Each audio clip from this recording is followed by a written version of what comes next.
सांध्य पाठ्य को आप समस्त को स्वागत करुच्ची।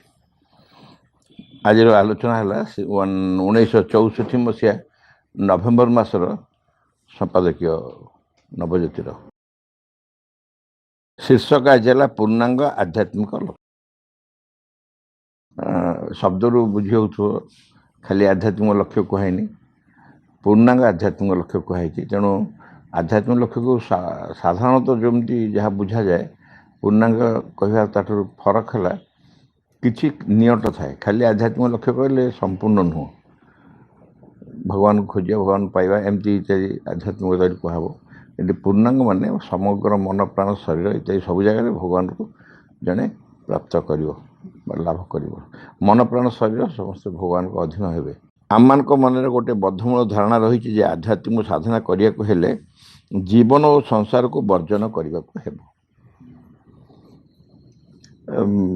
ये बहु पुरा काल ए प्रकार का विश्वास ये तमे समाज संसार थी परिवार थी घर भीतर थी आध्यात्मिक साधना करना यही गोटे धारणा बद्धमूल ही रही भीतर। जीवन निम्नमुखी गतिधारा और सांसारिक तथा भौतिक सुख संभोग और कामना वासना तृप्ति आध्यात्मिक जीवन में संभव नुहे। वैवाहिक जीवन भीतर आध्यात्मिक साधना करहबनी। तमें वकिलाती कर आध्यात्मिक साधना कर कारण वकिलाती तो तुम निश्चय संपूर्ण सचोट भाव कहीहबनी। व्यवसाय कर सचोट कहीहबनी। तेणु ए सबको जिते बड़े जन चिंता कर सबू जब जड़े करुए से आध्यात्मिक साधना करने संभव नुहे। सांसारिक जीवन निम्नमुखी गतिधारा और सांसारिक तथा भौतिक सुख संभोग और कामना वासना तृप्ति आध्यात्मिक जीवन में संभव नुहे। से भौतिकवादी माने आध्यात्मिकता को गोटे गोटे स्वप्न बोली सांसारिक कर्म और भौतिक जीवन चौहदी मध्य निजक आबद्ध रखी जीवन गभीर रहस्य भोजन विरत हूँ। निजको अलग रखती से आध्यात्मिक जो करू आम दे हेनी आम पारूनी कहीं आम आमर जो कम करुँ से कम ये आध्यात्मिकता संभव नुह। से कौन करते निज गोटे अलग करती और आध्यात्मिकता गोटे स्वप्न बोली भावती।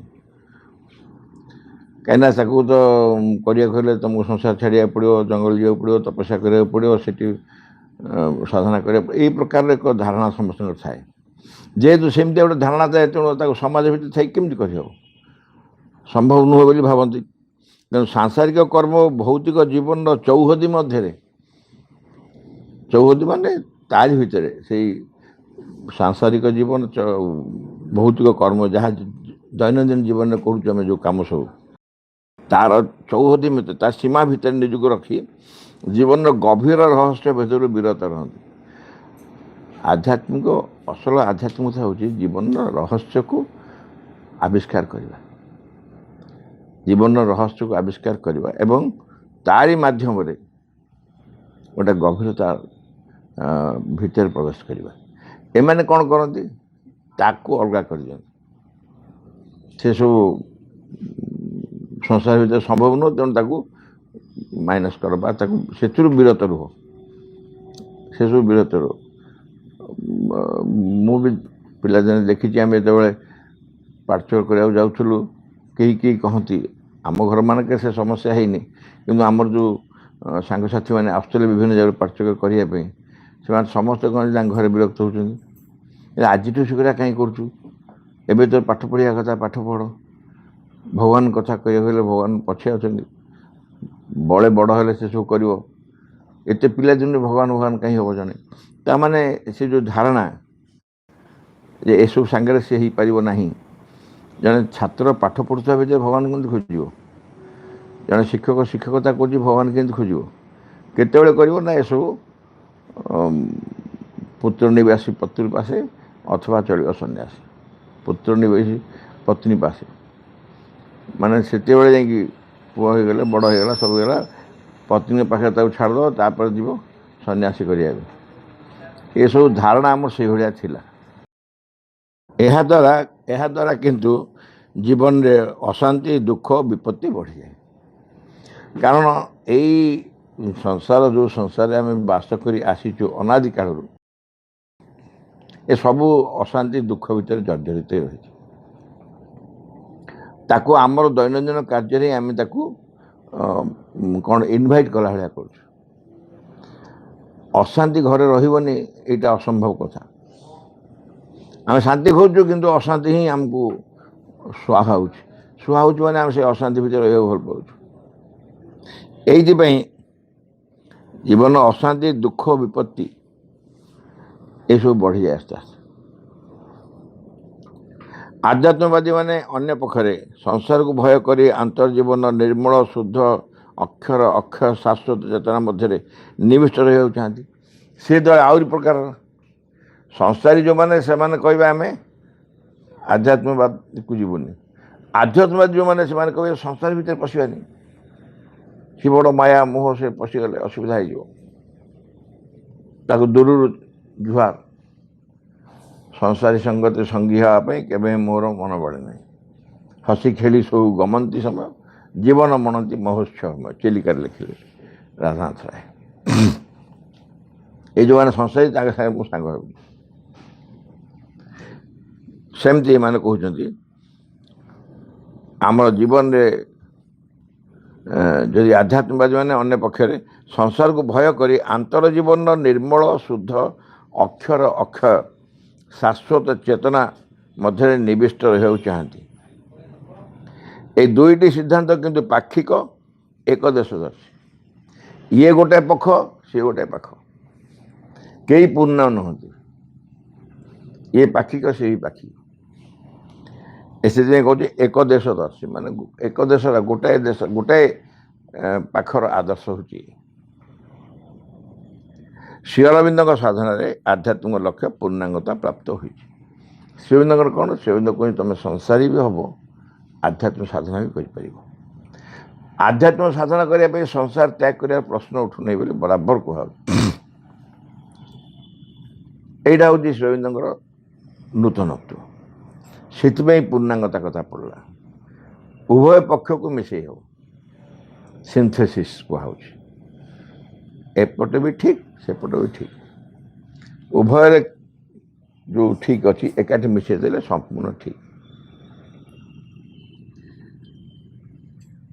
ଜୀବନର ଓ ସଂସାରର ପୂର୍ଣ୍ଣ ରହସ୍ୟ ଓ ଅର୍ଥ ଉଦ୍ଘାଟିତ ହୋଇଛି। ଏହି ବିଷୟ ଏହି ସଂଖ୍ୟା ନବଜାତର ସଂସାର ଜୀବନ ଆଧ୍ୟାତ୍ମିକ ଜୀବନ ପ୍ରବନ୍ଧରେ ସ୍ପଷ୍ଟ ରୂପେ ଆଲୋଚିତ ହୋଇଛି। ଆମମାନେ ଏଥିପ୍ରତି ପାଠମାନଙ୍କ ଦୃଷ୍ଟି ଆକର୍ଷଣ କରୁଛୁ। ଅନ୍ୟ ଗୋଟେ ନବଜାତର ଆଉ ଗୋଟେ କୋଉଠି ଆର୍ଟିକଲ ବାହାରିଥିଲା, ସେ ବିଷୟରେ ଡିଟେଲ ଲେଖା ହେଇଛି। ତେଣୁ କ'ଣ ଦରକାର ପୂର୍ଣ୍ଣାଙ୍ଗ ଆଧ୍ୟାତ୍ମିକ ଲକ୍ଷ୍ୟ ପାଇଁ? ନା ପ୍ରସ୍ତୁତି ଆବଶ୍ୟକ। କହିଲେ ଏଥିପାଇଁ ଆମର ପ୍ରସ୍ତୁତି ଦରକାର। କ'ଣ ପ୍ରସ୍ତୁତି? ପୃଥିବୀର ଯେଉଁ ମୁହୂର୍ତ୍ତରେ ଆମେ ବାସ କରୁଛୁ ତାହା ଯେତେ ପରିମାଣରେ ଅଶୁଭଙ୍କର ତା ଅପେକ୍ଷା ବେଶୀ ପରିମାଣରେ ଶୁଭଙ୍କର ମଙ୍ଗଳମୟ ଓ ପ୍ରକାଶୋନ୍ମୁଖ ସତ୍ୟର ଅଭିବ୍ୟକ୍ତିର ପୂର୍ବ ମୁହୂର୍ତ୍ତ। ଗୋଟେ ଅଶୁଭ ମୁହୂର୍ତ୍ତରେ ଆମେ ଅଛୁ ବୋଲି କୁହାହେଉଛି। ସବୁଆଡ଼େ ଯୁଆଡ଼ିକି ଦୃଷ୍ଟି ପକାଇଲେ ମଧ୍ୟ କୌଣସି ଜାଗାରେ କିଛି ଭଲ ସୂଚନା ଦେଖାଯାଉନି। ଏଇ ଭଲ ସୂଚନା ନ ଦେଖିବା କଥା ଯଦି ଆମେ କହୁଛୁ, ନ୍ୟାଚୁରାଲି ଗୋଟେ ଅଶୁଭର ସୂଚନା ମିଳୁଛି। କିନ୍ତୁ ତାଠାରୁ ଆହୁରି ବହୁତ ଅଧିକ ସତ୍ୟ ହେଉଛି ଯେ ଏଇ ଯେଉଁ ଅଶୁଭର ସୂଚନା ଆମେ ପାଉଛୁ ଇଏ ସାମୟିକ କ୍ଷଣିକ ଅଳ୍ପ ସମୟ ପାଇଁ। ଅସଲ ଯେଉଁ ଶୁଭ ବା ମଙ୍ଗଳକର ତାକୁ ଆମେ ଏପର୍ଯ୍ୟନ୍ତ ଦେଖିନାହୁଁ। ଠିକ୍ ତା ପରେ ପରେ ସିଏ ଅପେକ୍ଷା କରି ରହିଛି ପ୍ରକାଶ ହେବା ପାଇଁ। ଶୁଭଙ୍କର ମଙ୍ଗଳମୟ ପ୍ରକାଶୋନ୍ମୁଖ ସତ୍ୟର ଅଭିବ୍ୟକ୍ତିର ପୂର୍ବ ମୁହୂର୍ତ୍ତ। ଏହି ସମୟକୁ କୁହାହେଉଛି ଶୁଭଙ୍କର ମଙ୍ଗଳମୟ ଓ ପ୍ରକାଶୋନ୍ମୁଖ ସତ୍ୟର ଅଭିବ୍ୟକ୍ତିର ପୂର୍ବ ମୁହୂର୍ତ୍ତ। ଏହାକୁ ହିଁ ଶ୍ରୀଅରବିନ୍ଦ କହିଛନ୍ତି ଦେବ ମୁହୂର୍ତ୍ତ। ଦେବ ମୁହୂର୍ତ୍ତ ଶ୍ରୀଅରବିନ୍ଦ ଏହି ସମୟକୁ କହିଲେ ଦେବ ମୁହୂର୍ତ୍ତ, ଅର୍ଥାତ୍ ଯେଉଁ ମୁହୂର୍ତ୍ତରେ ଅନ୍ୟ ସମୟରେ ଆମେ ଆଲୋଚନା କରୁଛୁ ଦେବ ମୁହୂର୍ତ୍ତ ତିନି ପ୍ରକାରର ମୁହୂର୍ତ୍ତ ଅଛି। ଗୋଟେ ସାଧାରଣ ମୁହୂର୍ତ୍ତ, ଗୋଟେ ଆସୁରିକ ମୁହୂର୍ତ୍ତ, ଗୋଟେ ଦେବ ମୁହୂର୍ତ୍ତ। ସାଧାରଣ ମୁହୂର୍ତ୍ତରେ ତୁମେ ଯେତିକି ପରିଶ୍ରମ କରିବ ସେତିକି ଫଳ ପାଇବ। ଆସୁରିକ ମୁହୂର୍ତ୍ତରେ ପରିଶ୍ରମ କରି କରି ଚାଲିଥିବା ଫଳ କିଛି ପାଉନଥିବ। बहुत कम पाऊ देव मुहूर्त टिके परिश्रम कले बहुत फल पाइब सामान्य परिश्रम रे बहुत फल मिल कारण से भगवान निजे परिचालना करती भगवान निजे से मुहूर्त परिचालना कर चली आसता कार्यर मुहूर्तर दायित्व भगवान निजे नहीं था से देव मुहूर्त बोली श्रीअरविंद कहले बर्तमान समय हूँ देव मुहूर्त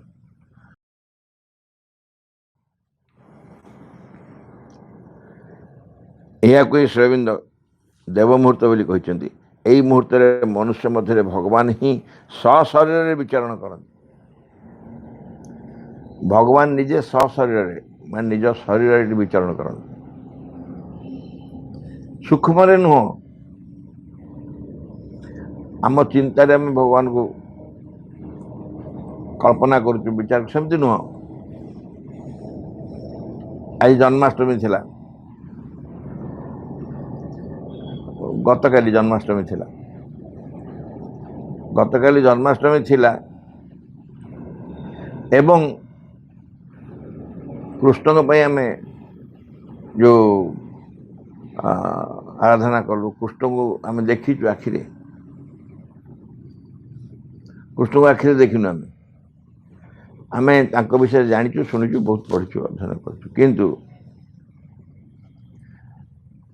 माँ श्रीअरविंद स्वयं शरीर आसते आम देखीचु आम तो बहुत जन अच्छा सागर चढ़ी एवं खूब बेसी पुराना कथा भी नुह वर्तमान जो जगत में बास कर जगत में ही से आसते शरीर ग्रहण कर आसते सशरीर जेहेतु भगवान निजे शरीर ग्रहण कर तेणु ये मुहूर्त को देव मुहूर्त कह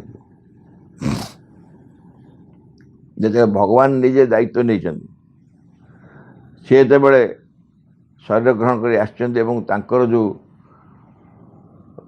दायित्व भगवान निजे पृथ्वी बा विश्वर समग्र संसार दायित्व बहन कर आम जेते समयटा खराब अशांति दुख अमंगल ये जेते आम चिंता कले तार किसी मूल्य नहीं कारण भगवान दायित्व नहीं माने ही सब शुभंकर हम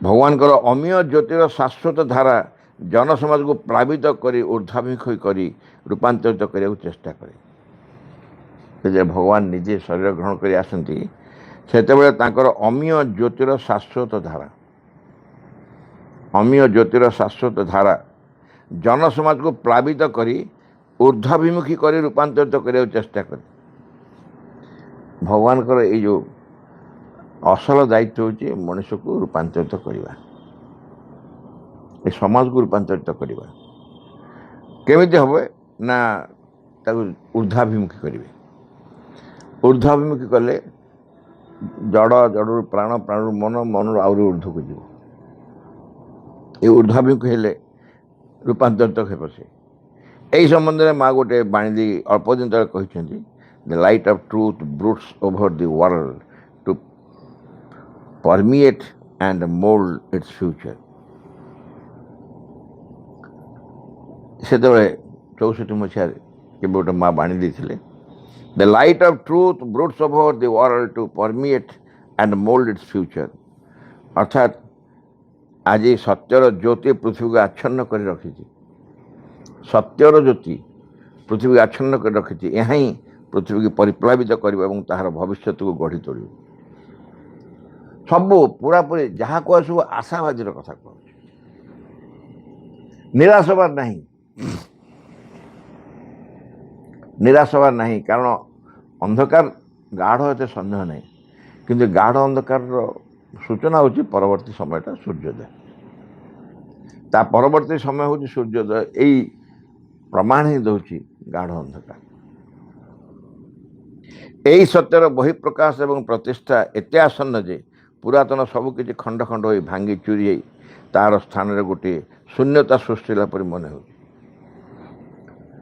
कौन आर प्रमाण कौन ना जहाँ सब गढ़ा होता आगे खंड खंड खंड खंड भांगी जाऊँ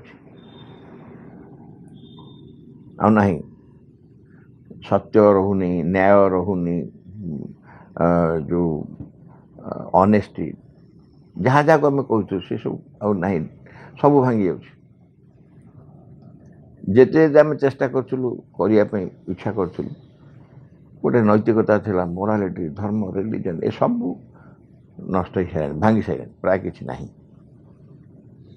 गोटे धरा जो आध्यात्मिकता पूर्ण मात्रा आसीनी किंतु धर्म रिलीजन जे से भांगी जाने आध्यात्मिकता आसीनी किंतु नैतिकता तार समस्त सामर्थ्य हर सारा अवस्था कौन गोटे शून्यता सी लिखाई गोटे शून्यता समय सब जो भांगी जाऊँगी जगह शून्य आउ कि रिप्लेस करने पर्यटन आसीना किंतु जो मैंने ए विषय अवगत दृढ़ विश्वास श्रद्धा सह यही सत्य को से निज जीवन में रूपायित कर सांसारिक जीवन में यह प्रतिष्ठा करने निमित्त उद्यमशील यत्नवान और सक्रिय हूँ जो मैंने विषय अवगत जो मैंने जानी विषय अवगत मैंने जो मैंने कदा बुझीपार जानी दायित्व कौन ना जो मैंने अवगत दृढ़ विश्वास श्रद्धा सह दृढ़ विश्वास और श्रद्धा सह यही सत्य को से निज जीवन में रूपायित कर सांसारिक जीवन में यह प्रतिष्ठा करने निमित्त उद्यमशील यत्नवान और सक्रिय हो आम अवगत हलु कौन पाई जो मैंने अवगत होती से यत्नशील हे दायित्व ने गोटाए कथा आम जानू छाड़ तो जानी सारीचु जहाँ चेष्टा कर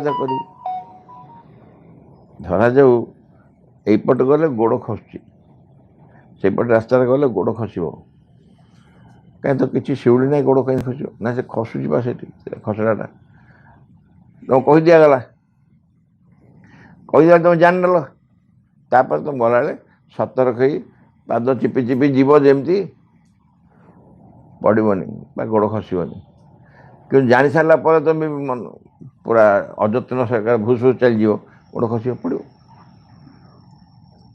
मातृ मैंने कौन हुए मार्बल उपर पानी रे खसड़ा हुए मार्बलटा पानी तापर वर्षा ही पानी पड़ जाए सांगे सांगे तो पानी सफा हुए नहीं ओदा थाए से गले खसड़ा तो आम जो मैंने सब चलपत्र हो आम जानी गला पाद को चिपी चिपी चिपी आम जीव कारण समस्ते थोड़े बहुत कचड़ा खाई मिनिमम थे समस्ते बाटे गोड़ खसी कचड़ा खाई तेणु जानी जाइए कचड़ा केमती लगे कौन से केयरफुली जाती अन्य मैंने जे बाहर आसती कही दि जाए ये गला धीरे जाओ गोड़ खसब जी जानी सारा पर भी अजत्न जाती खसे गोड़ चितपटांग सागे सागे पड़े तेणु कहुची जो मैंने जानीच से माने उद्यमशील हुओ जो मैंने विषय अवगत माने एक नूतन अवस्था आसो जो अवस्था आम देखु से अवस्था शेष अवस्था नुह this is not the end this is not the final अंतिम नुहे समय जेते दुर्विषह होची से डिमांड कौन कर डिमांड कर तुम्हें से विश्वासी हो समय जी दुर्विषह लगुच जी असह्य लगुच कह तुम से धैर्य सहित सहनशीलतार सहित अपेक्षा कर यही हूँ ये यूनिक जिनस से कहूँ तुम्हें उद्यमशील हुओ यत्नवान हुओ सक्रिय हो कहीं ना तुम अवगत अच्छ ना आमको कहीं कौच कह ना आम कहीं कहुची ना तुम्हें ए विषय जानीच जाना तो जानी ना जो जानी ना तो छाड़ आ जानी सारा कह मोर किसी दायित्व नहीं ताहा शुणा जीवन तुमको उद्यम करा पड़ो ये माँ पचार आर यू रेडी ये माँ पचार आर यू रेडी गोटे मेसेज था न्यू इयर मेसेज एति खाली आर यू रेडी प्रस्तुत अच्छे कि नहीं ये कौन प्रस्तुत वो कथा प्रस्तुत कथा माँ पचारे कौन सेमती रेडी स्टेडी गो कहे रेडी 1 2 3 गो कहले समझ दौड़े ସେ ଗୋଟେ ପିଲା 4 ଜଣ ଠିଆ ହେଇଥିଲେ, ଦୌଡ଼ିବା ପାଇଁ 4 ଜଣ ଠିଆ ହେଇଥିଲେ। ସେ ଯେ ଷ୍ଟାର୍ଟର ଯେ ଡାକିଲା 1 2 3 ଗୋ, ସେ 3 ଜଣ ପଳେଇଲେ, 4th ଜଣ ଗଲାନି। ଗଲୁନି କାହିଁକି ନା ମୋ ପା 4, ଆପଣ 1 2 3 ଗୋ କହିଲେ, ମତେ କହିଛନ୍ତି। ସେ ପ୍ରସ୍ତୁତ ନୁହଁ, ରେଡି ନୁହଁ। ରେଡି ଷ୍ଟେଡି ଗୋ, ସେତେବେଳେ ସମସ୍ତେ ପ୍ରସ୍ତୁତ। ଆଉ କ'ଣ ପାଇଁ ମା କହିଲେ ଆର୍ ୟୁ ରେଡି? ଆମେ ଦୌଡ଼ିବୁ ନା କ'ଣ ପାଇଁ ରେଡି କହିଲେ?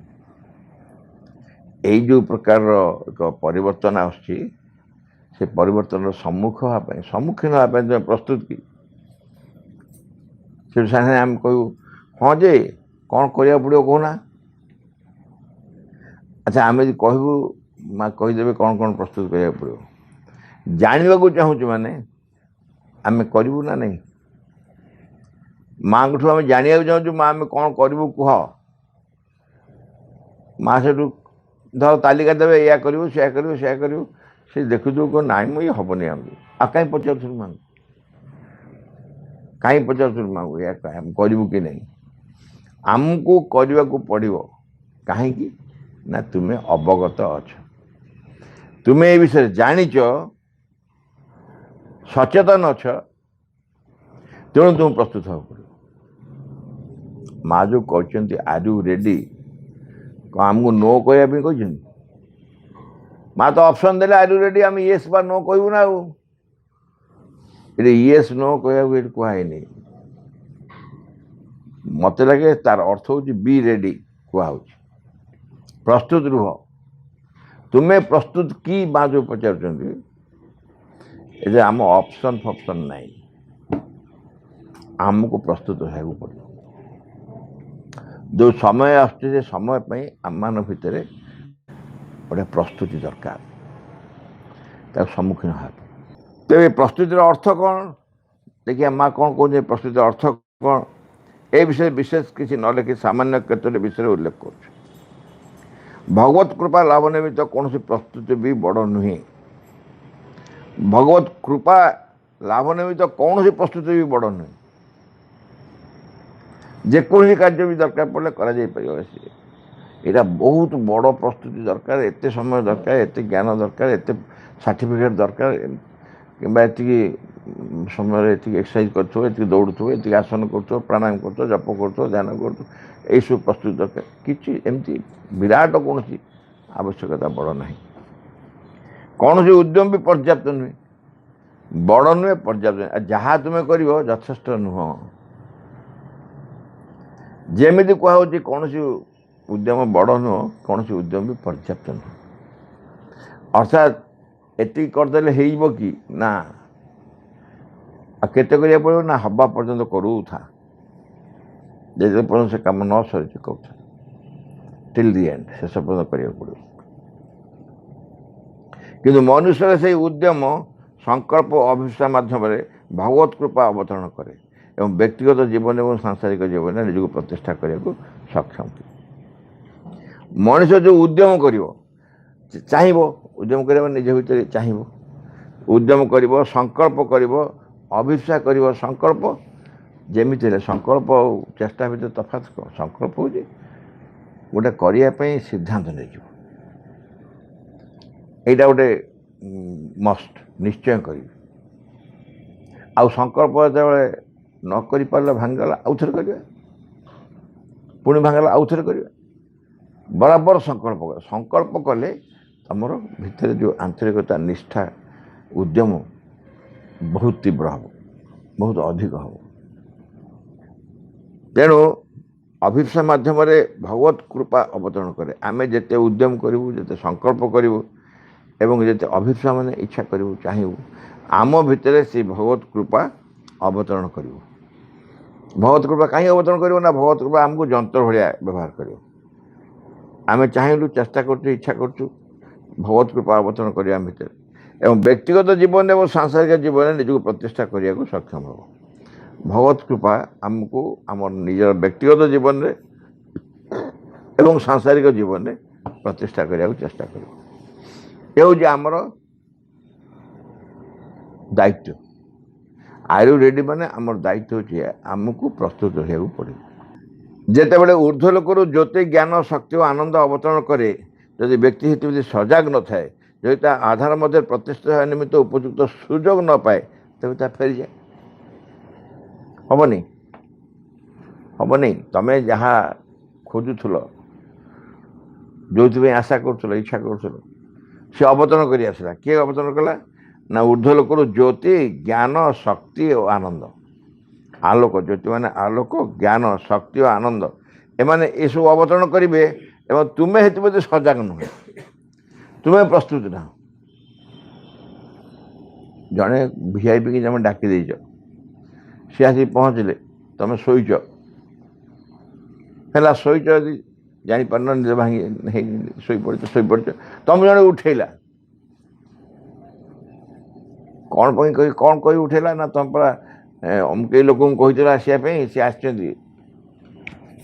तुम ये कौन कर कहीदे पर आसवे मुझे व्यस्त अच्छी मुझे उठी पारि अर्थात तुम्हें जहाँ को आह्वान करुच सी जो अवतरण कर तुम्हें प्रस्तुत ना सजग ना तुम्हें जब ग्रहण करने सजग रही एवं तुम्हें आधार मध्य प्रतिष्ठा होगा निमित्त ताकू सजग नुह तुम्हें तुम अपेक्षा करना से कौन हम ना तुम भीतर से प्रतिष्ठित होगा निमित्त उपयुक्त सुजोग न पाए सुजोग न पाइले कौन कर फेरीज फेरी जाए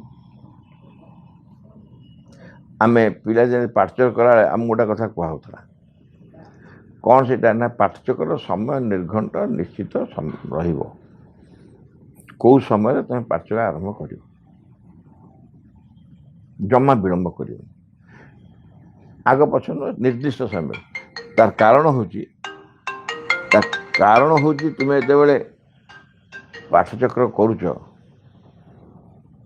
सेते बेले जो समय देच से समय माँ आसती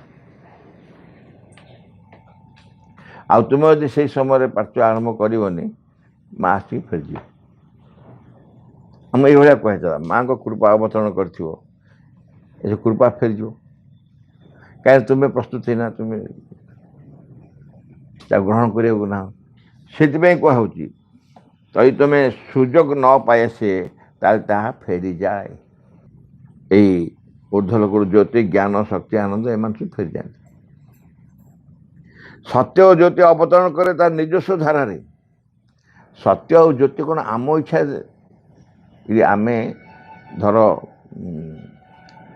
तेल किणा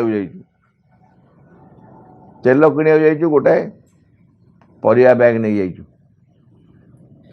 से लूज तेल दब से परिया बैग आनी पार पेट्रोल आन परिया बैग आनी पार उपयुक्त आधार दरकार उपयुक्त पात्र दरकार सत्य ज्योति अवतरण कर निजस्व धारा से जो प्रकार धारा अवतरण करा कथा से धारा से अवतरण कर तार निजस्व फर्मुला जहाँ प्रोसीजियर जहाँ से प्रकार से अवतरण कर एवं से परी तार निजस्व शर्त व नियमावली जदि पूर्ण करा न जाए ता पुनश्च फेरी जाए सत्य और ज्योति कंडीशंस अच्छे कंडीशंस हूँ से कंडीशन रे जदि तुम्हें ताको आह्वान कर ताल से आसी रही ना फेरीज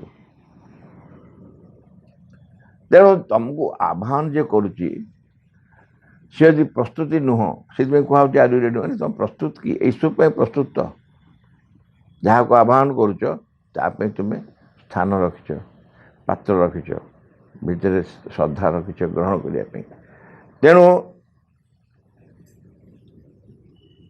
सी तार निजस्व शर्त व नियमावली जदि पूर्ण करा न जाए तेज पुनश्च फेरी जाए सत्यर धारा ही सत्य प्रतिष्ठित हुए सत्यर धारा ही सत्य प्रतिष्ठित हुए निम्नतर अंधकारमय अशुद्ध और कर्दमाक्त प्रकृति मध्य सत्य प्रतिष्ठित हो पारे ना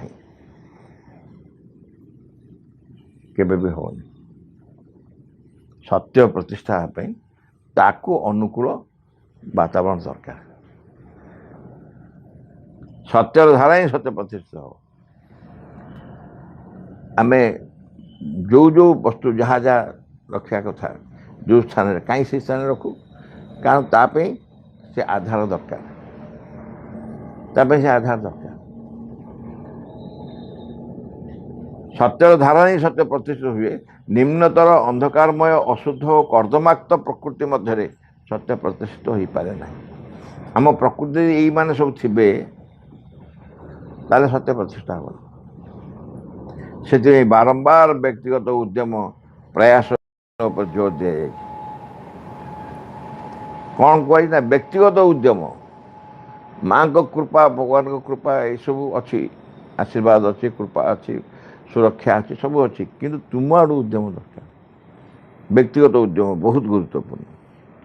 ସେଥିପାଇଁ ବାରମ୍ବାର ବ୍ୟକ୍ତିଗତ ଉଦ୍ୟମ, ବ୍ୟକ୍ତିଗତ ପ୍ରୟାସ ଓ ପ୍ରଯତ୍ନ ତା ଉପରେ ଜୋର ଦିଆଯାଇଛି, ଯାହାଫଳରେ ଆଧାର ପ୍ରସ୍ତୁତି ଘଟିପାରେ। ଭଗବତ ସେବକର ପ୍ରାର୍ଥନା।